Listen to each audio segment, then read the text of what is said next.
Assalamu alaikum dostlar, жылқы сүйүүчүлөр, жылқы көрмандары, мына ушул жаш жакшы ат Каракулжадан сатылат экен. Ээсинин маалыматында тектүү жылқы дейт, нукура өзүбүздүн чуркап жүргөн кыргыз жылкыларынан дейт. Каракулжанын 1-майында Өмүш дегендин сары атынын баласы. Тайынан Тапа балбандын колунда тапталган. Каракулжалыктар бүт эле атасын да өзүн да билет дейт. Улагы аябай жакшы. Бою 1,55, жашы жазга 2 асый, баасы 170 миң сом экен. Анда эмесе ат издегендер ушул ат жакса экрандагы номерге кайрылып барып көрүп улагында чабып көрүп алсаңыздар болот.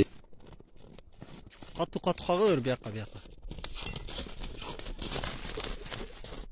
О, Семете экен сарайын көздөп каксаң.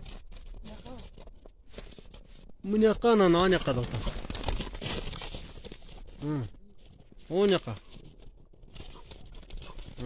Камера көрүнөт жок. Чыдай кат.